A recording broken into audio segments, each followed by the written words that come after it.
Hi foodies, ఈరోజు easy and tasty kesari recipe ఎలా చేయాలో చూద్దామా. ఇందులో మనం ఎటువంటి కలర్స్ యూజ్ చేయట్లేదు. ఇది ఒరిజినల్ కేసరి పువ్వుతో చేసాము ఈ రెసిపీ. సో ఇది హెల్తీ కూడా అండ్ టేస్టీ కూడా. సో ఫస్ట్ ప్యాన్లో ఘీ వేసుకొని అందులో మనం ఫస్ట్ డ్రై ఫ్రూట్స్ యాడ్ చేసుకొని దాన్ని ఫ్రై చేసుకుందాం. సో ఫస్ట్ ఇక్కడ మేము కొంచెం బాదంని కట్ చేసుకొని ప్యాన్లో యాడ్ చేసుకున్నాం. దీంట్లో కొంచెం అలాగ ఫ్రై చేసి దీన్ని ఒక ప్లేట్లో తీసేసుకోవాలి. ఎక్కువగా దీన్ని ఫ్రై అవ్వనివ్వకూడదు. సో లైట్గా అలా ఫ్రై చేసి ప్లేట్లో తీసేసుకొని దీని తర్వాత మనం కొంచెం పచ్చి కొబ్బరి దీంట్లో ఫ్రై చేసుకుంటున్నాం. ఎండు కొబ్బరి కంటే పచ్చి కొబ్బరి చాలా టేస్టీ ఉంటుంది. సో పచ్చి కొబ్బరి యాడ్ చేసుకుంటున్నాం. ఇది ఆప్షనల్, మీ ఇష్టం. మీకు నచ్చితే యాడ్ చేసుకోండి, లేదు మీరు ఇంకేమైనా డ్రై ఫ్రూట్స్ యాడ్ చేసుకోవాలంటే చేసుకోవచ్చు. సో ఇది కూడా ఒక ప్లేట్లో తీసేసుకుందాం లైట్గా ఫ్రై చేసి. దీని తర్వాత అదే ప్యాన్లో ఇంకొంచెం ఘీని యాడ్ చేసుకొని ఆ ఘీ కొంచెం హీట్ ఎక్కాక మనం ఇందులో ఒక కప్ రవ్వ వేసుకుంటున్నాం. ఒక కప్ రవ్వ వేసుకొని దాన్ని కొంచెం లైట్ కలర్ వచ్చేటట్టు, లైట్ బ్రౌన్ కలర్ వచ్చే వరకు మనం దీన్ని ఫ్రై చేసుకోవాలి ఈ రవ్వని. ఇది ఎక్కువగా మాడనివ్వకూడదు, ఎందుకంటే టేస్ట్ మొత్తం స్పాయిల్ అయిపోతుంది. సో ఫస్ట్ కొంచెం లైట్ బ్రౌన్ కలర్లో వచ్చినాక దీన్ని వేరే బౌల్లోకి మనం తీసి పెట్టుకుందాం.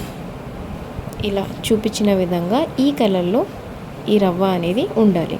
సో దీన్ని వేరే బౌల్లో అలా తీసి పెట్టుకొని మళ్ళీ మనం ప్యాన్లో ఒక కప్ రవ్వకి 3 కప్పులు వాటర్ చొప్పున వేసుకోవాలి.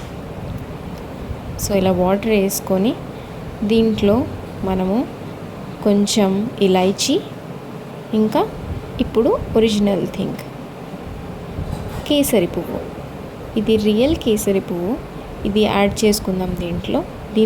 దీనివల్ల మనకి వాటర్లో కలర్ కూడా వస్తుంది. సో మీరు ఎటువంటి కలర్స్ కూడా యూజ్ చేయాల్సిన అవసరం ఉండదు.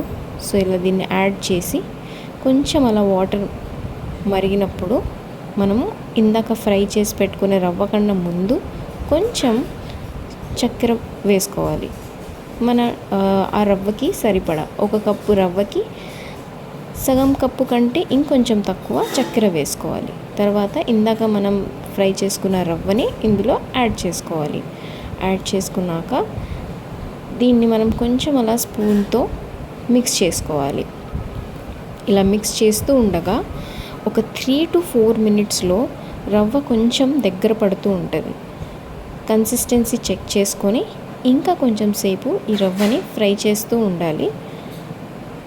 మీడియం ఫ్లేమ్లో పెట్టుకొని ఫ్రై చేసుకోవాలి. సో అలా ఫ్రై చేసుకున్నప్పుడు మనం రవ్వ అనేది ఇంకొంచెం దగ్గర పడుతుంది. ఈ కన్సిస్టెన్సీలో ఉన్నప్పుడు దించేయాలి, ఎందుకంటే దీనికంటే గట్టిగా అయితే టేస్ట్ ఉండదు కాబట్టి. సో దీన్ని దించుకున్నాక ఒక బౌల్లో సర్వ్ చేసుకొని దాని మీద ఘీ, డ్రై ఫ్రూట్స్ వేసుకొని సర్వ్ చేసుకొని తింటే చాలా టేస్టీ అండ్ ఎటువంటి కలర్స్ లేకుండా చేసిన కేసరి రెడీ.